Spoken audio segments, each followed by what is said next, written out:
Hello, good evening and welcome back. Man 44 is charged with carrying a crossbow, 14 bolts and a large knife after he was arrested outside Princess Anne's London home, St James's Palace. This is going to be particularly about the weapons and capability of legal armament within the UK, things you can get without a license, more so than the story in mind here. But nonetheless, Andrew Marshall of Nottingham, because of course he's from Nottingham if he's got a crossbow, was searched by police near St James's Palace. Officers used keys in his possession to access a car where they found weapons. He was arrested and charged with 2 counts of weapon possession in public. So, why crossbows and bolts? Well, obviously we have a long history of archery within the UK, just like America does with their guns. They've got a much bigger gun culture. Archery in the UK, so more with longbows, was law that every boy over the age of 14, I believe, should practice for at least 1 hour once a week, normally on one day of the weekend, and it's all a bit hazy as to whether or not that law was ever repealed or if it was just marked over. And of course there are several old laws in the UK which don't really get repealed, but they just get covered up by even greater legislation. We haven't really done any great repealing of laws since the 1850s, to be frank.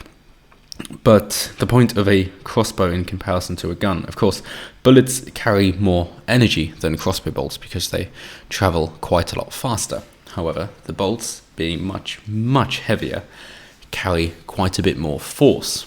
What this means is that it's not just that they hit a target, but they drive themselves through it.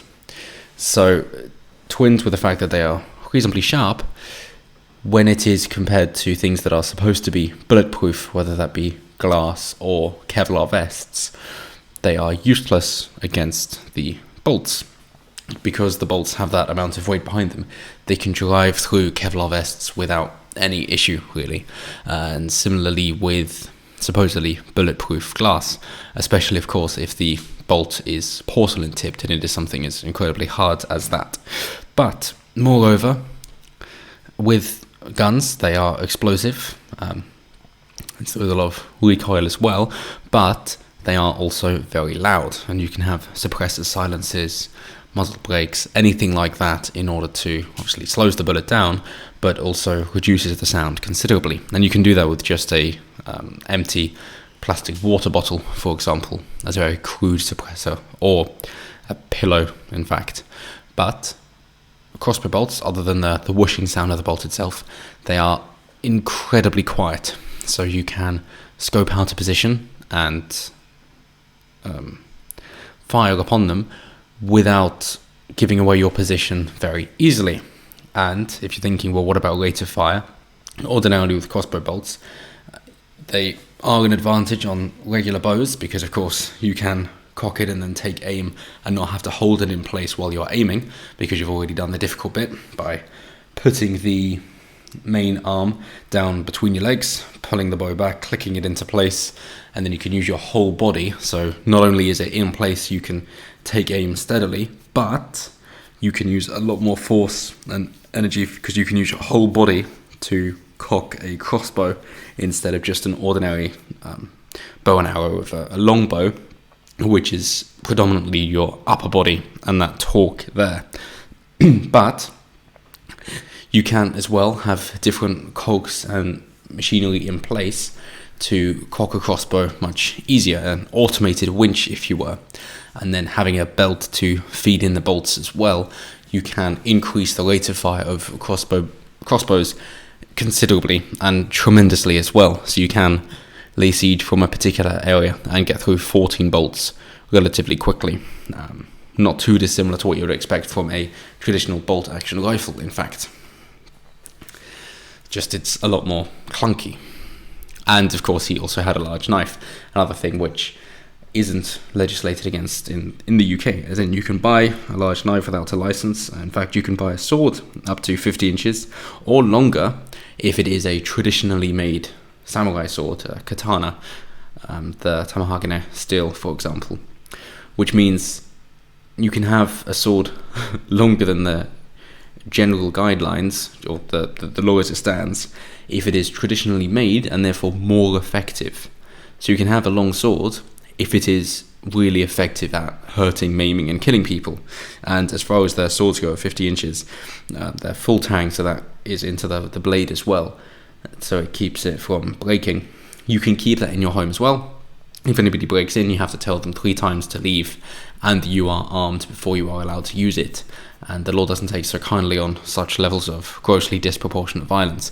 But nonetheless, if you wish to carry it around with you, it has to be in a sealed container. That doesn't mean under lock and key, it just means in a cardboard box that is taped shut. So if you have another small knife on you, as long as it's less than 2.5 inches, has a folding blade, and is only sharp on one side, you can carry that around with you if you have a reason for doing it.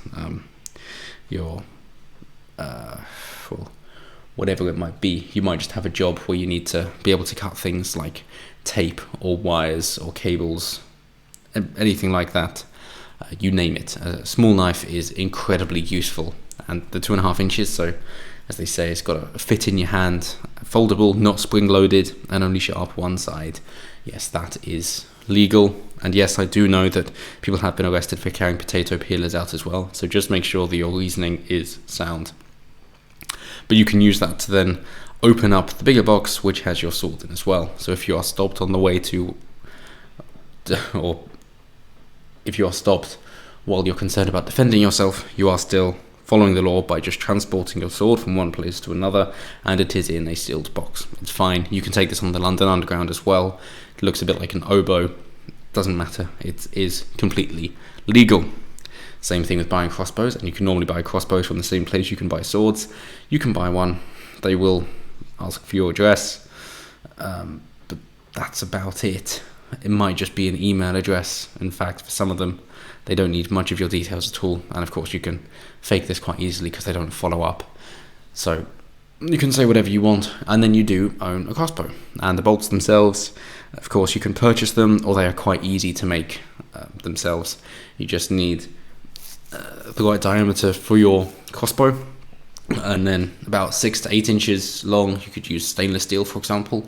Put some fins on for stabilization, and you're well away. It's super simple to do. Given that, of course, we have seen in Hong Kong recently that they had simple bows to try and protect against the police coming down on them. And in the UK, if there is that resurgence, they are still readily available. And I think if it were to ever break out into more of a civil war area, we would be seeing a resurgence with those crossbow bolts. Not least because, of course, the police with their bulletproof vests wouldn't be able to stop the crossbow bolts. They would then have to go back to steel plating, like what you've seen in nights beforehand, of course. And it is incredibly heavy to lug that around. So you're better off having to stay in a vehicle, in which case you lose your effectiveness as well. So,